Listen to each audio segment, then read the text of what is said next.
Bueno, de nuevo, bienvenidos a la actividad de clase del día de hoy, la cual hemos denominado estequiometría parte 3. Y vamos el día de hoy a compartir sobre los cálculos estequiométricos entre gramos y gramos.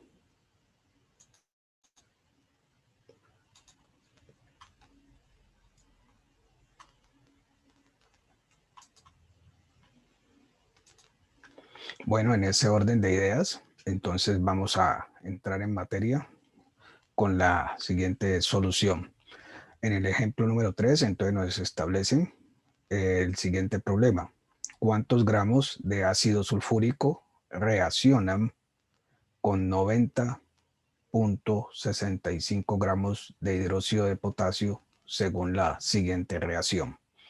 Entonces, de manera parecida a la parte 2, vamos a establecer primero la clase de reacción química. Obsérvese que la primera parte, el grupo funcional de los ácidos, el hidrógeno, nos aporta la carga positiva, y el ion sulfato, la carga negativa, el potasio en el reactivo 2, la parte positiva, y el grupo OH de las bases, la parte negativa. Como tenemos una reacción donde se están moviendo iones, dos iones en este caso, para neutralizarse entre un ácido y una base, entonces establecemos que es una reacción de doble desplazamiento. Y no se olviden que siempre que reacciona un ácido y una base, se produce una sal más agua. Entonces aquí el ion o el grupo funcional de los ácidos, el H+, reacciona con el que es positivo, reacciona con el OH-, produciendo el agua, y el SO4, que es negativo de la primera molécula, reacciona con el positivo, que es potasio de la segunda, entonces produciendo el sulfato de potasio. Bueno, ahora vamos a hacer la inspección o el balanceo de esta ecuación química por tanteo. Para ello, entonces, vamos a sacar las sustancias que aparecen deben de aparecer tanto en los reactivos como en los productos. En este caso empezamos con los metales, luego los no metales, de penúltimo digamos el hidrógeno, y de último regularmente ubicamos el oxígeno. Entonces, potasio en los reactivos nos dice que tenemos en un comienzo un potasio cuando tenemos la ecuación sin balancear, y en los productos nos dicen que hay dos potasios. Por consiguiente, no está balanceada. Entonces, como no está balanceada, no está cumpliendo con la ley de la conservación de la masa. Entonces, por eso hay que entrar a meterle mano, es decir, a establecer el balanceo. Para los azufres nos dicen que 1 por 1, un azufre en los reactivos, y en los productos 1 por 1, es decir, que están balanceados. Para los hidrógenos nos dice que tenemos 1 por 2, más 1 en un comienzo, nos diría que tendríamos 3, y en los productos tendríamos 2 sin el balanceo. Y los oxígenos nos dice que hay 5 en los reactivos, 5 en los reactivos contando 4 que tiene el ácido sulfúrico y 1 del hidróxido de potasio, y también contando en los productos 4 del sulfato de potasio y 1 de la molécula de agua, entonces 5. Entonces estarían sin balancear en un comienzo, en la inspección, el potasio y el hidrógeno. Uno solo de ellos que esté sin balancear, toca que empezar a incluir coeficientes para balancear, y luego hacer la inspección donde todas las sustancias deben de quedar balanceadas. Entonces aquí vamos a establecer el siguiente juego. Como tengo 2 potasios en productos y uno en los reactivos, entonces ¿qué hago? Busco un número que, multiplicado por el subíndice que tiene el potasio aquí, que es 1, me dé 2, que es lo que tiene acá en los productos. Por consiguiente, ese número es 2, entonces sería 2 por 1, 2, y me quedarían 2 potasios en los reactivos y 2 potasios en los productos. O sea que allí nos queda balanceada la molécula. Ahora para los azufres.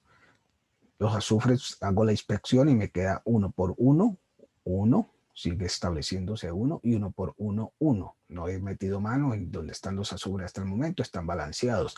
Ahora nos vamos para los hidrógenos. Tengo 1 por 2, llevo 2, o sea 2.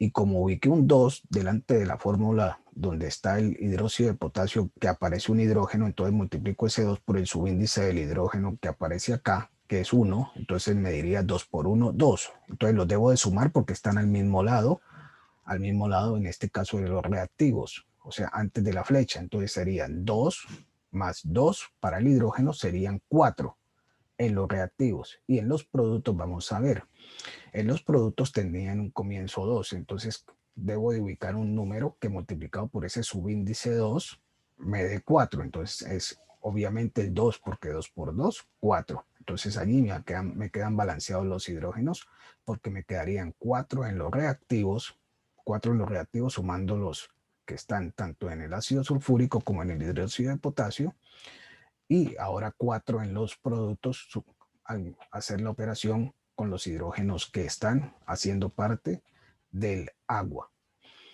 Entonces tendría balanceado los potasios, los azufres y los hidrógenos. Ahora vamos a hacer la inspección con los oxígenos. Tendría 1 por 4, en este lado tendría 4, más 2 por 1, que es el subíndice que tiene acá, y este coeficiente, vuelvo y repito, afecta a todos los subíndices de cada uno de los átomos. Entonces me indica ahora qué cantidad tengo en esa molécula de aporte de cada uno de esos átomos para la molécula. Entonces sería 2 por 1, 2. Entonces 2 más 4 tendría en este caso 6. 6. Ahora vamos a ver en los productos, tendría 1 por 4, 4 en este caso, y como acá en el agua hay otro, entonces tendría que multiplicarlo por el 2 que está delante de la fórmula, que vuelvo y repito, no me afecta solamente al elemento que está en un comienzo, sino que me afecta a todos los subíndices de cada uno de los átomos que forman la molécula. Entonces sería 2 por 1, 2, y más 4 serían 6.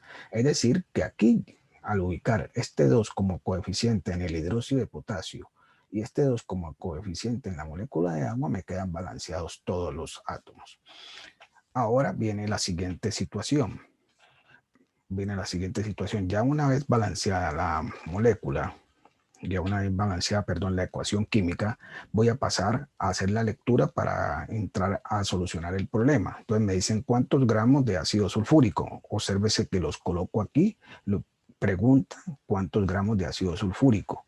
Después me dice reaccionan con, es decir, esto es igual. Después del igual ubico la cantidad que me dan, que es 90.65 gramos de hidróxido de potasio. Listo, hasta allí la lectura del problema, y miren que la he colocado didácticamente en unos colores para que ustedes se guíen o se orienten. Hasta aquí la lectura. Ahora bien, tenemos que para la solución de este problema, cuando es gramos y gramos, es un poco más compleja que la de gramos mol y que la de moles.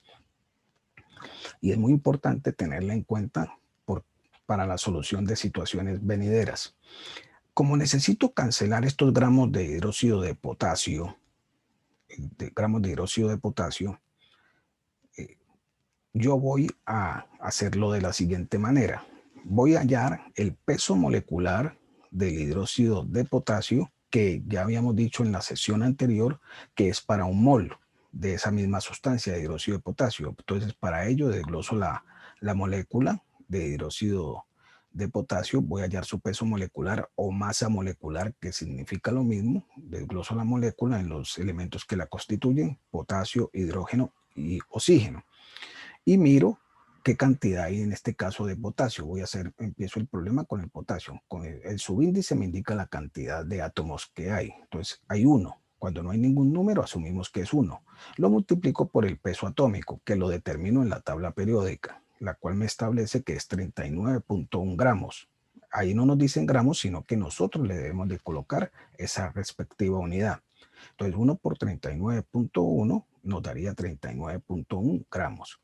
El hidrógeno en esta fórmula hay uno solo, entonces sería 1 por el peso atómico, que lo determino en la tabla periódica, que es 1 gramo, entonces 1 por 1, 1. Me aporta 1 gramo también el hidrógeno en esta fórmula, en este caso. El oxígeno subíndice 1, entonces lo multiplico por su peso atómico, que es 16, entonces me aporta 16 gramos, porque 1 por 16, 16. Entonces, al sumar 39.1 más 1 más 16, esto me da 56.1 gramos, y eso es lo que pesa un mol de hidróxido de potasio. Ahora, ¿qué voy a hacer con ese peso? ¿Qué voy a hacer con este peso? Es decir, con este peso voy a hacer lo siguiente. Como tengo la masa, que es 56.1 gramos el del hidróxido de potasio, y es para un mol, entonces voy a hacer que el 56.1 gramos lo voy a ubicar en el denominador, para que gramos de hidróxido de potasio en el denominador con gramos de hidróxido de potasio en el numerador se cancelen. Ahora, y esto es para un mol. Ahora, ¿qué viene a continuación? A continuación, en esta parte voy a ubicar la relación en moles de las sustancias involucradas en la solución de este problema. ¿Cuáles son? Ácido sulfúrico e hidróxido de potasio. Aquí las tengo señaladas de color amarillo. ¿Qué relación en moles tienen? El número que me quedó del balanceo, como el ácido sulfúrico no tiene ningún número como coeficiente, entonces asumo que es 1. Y eso me indica la cantidad de moles. Entonces tenemos un mol de ácido sulfúrico, y para el hidróxido de potasio, según el balanceo de esta ecuación, tengo 2 moles de hidróxido de potasio. Miren que es muy importante. Aquí tengo un mol, 2 moles. ¿Qué hago ahora con esta relación? Yo necesito que estas moles de hidróxido de potasio desaparezcan. Entonces, con estas moles que tengo acá del balanceo de la ecuación, las voy a ubicar en el denominador y las escribo de esta manera. 2 moles de hidróxido de potasio se relacionan con un mol de ácido sulfúrico. ¿Para qué? Para que las 2 moles de hidróxido de potasio con el mol, para que las moles de hidróxido de potasio con el mol de hidróxido de potasio, el uno en el numerador y el otro en el denominador, se cancelen. Y ya me apareció la sustancia en cuestión, pero me apareció en moles. Yo necesito que me dé la respuesta es en gramos. Ahora, para que me dé la respuesta en gramos, hago algo semejante a lo que hice con el hidróxido de potasio, es decir, determino su peso molecular, en este caso ya es del ácido sulfúrico, y eso será para un mol. Es decir, para que desaparezca este mol de ácido sulfúrico y me aparezca la respuesta en gramos. Entonces hago lo siguiente: desgloso la fórmula del ácido sulfúrico en los elementos que la constituyen: azufre, hidrógeno y oxígeno. Entonces miro en la fórmula: azufre, su índice 1, lo multiplico por su peso atómico, que es 32, entonces 1 por 32 sería 32. El hidrógeno, en la fórmula tengo su índice 2, entonces significa que hay 2 hidrógenos, entonces lo multiplico por su peso atómico, entonces me dice que es 2 por 1, 2, entonces me aporta 2 gramos. El oxígeno me dice que hay 4, entonces en esta fórmula, entonces 4 por el peso atómico, que es 16, entonces sería 64. Al sumar 64 más 2 más 32, esto me daría 98 gramos, que es el peso de una mol de ácido sulfúrico. Ahora, ¿qué hago con esta igualdad? La llevo a este factor de conversión. Un mol lo voy a ubicar en el denominador, para que con las moles que tengo del numerador se cancelen, y los 98 gramos de ácido sulfúrico los coloco en el numerador, que son lo que me están pidiendo en cuanto a unidad en el problema. Esto ya, el ir cancelando las unidades correspondientes, no los números, las unidades son las que se cancelan. Esto me indica que el problema está quedando oyéndose por un buen puerto. Ahora, ¿qué sigue? Voy a multiplicar todas las cantidades que son numeradores entre sí y los denominadores entre sí, pero aquí tengo un número entero, entonces para operarlo, que me quede todo con fraccionarios, coloco denominador 1, entonces me va a quedar lo siguiente: numeradores entre sí, 90.65 por 1 y por 98, eso me da un resultado de 8.800 8.883 0.7 gramos de ácido sulfúrico. Aquí coloco la unidad, gramos de ácido sulfúrico, porque esa no se canceló. Las otras que estaban en el denominador y las que estaban en el numerador también, antes de estas, todas están canceladas, no las vuelvo a colocar. 1 por 56.1 en el denominador por 2 por 1 me da 112.2. Al resolver esta fracción como una división, 8.883.7 dividido 112.2, la respuesta es 79.17 gramos y me quedo de unidad ácido sulfúrico, gramos de ácido sulfúrico, y esa sería la respuesta. Esa sería la respuesta, pues, obtenida en la solución de este problema. Ahora, a continuación, pues vamos a dejar esta actividad entregable, que es la actividad entregable número 3, la cual vamos a subir por la plataforma del Classroom, cuya dinámica es muy semejante o parecida a la que acabamos de señalar. Y pues nos estaríamos viendo en la próxima sesión, que les invite a la clase para hacer la retroalimentación y la metacognición que se debe de efectuar en la solución de esta misma. Entonces, no siendo más por el día de hoy, espero que estén muy bien y nos vemos en una próxima oportunidad. Hasta luego.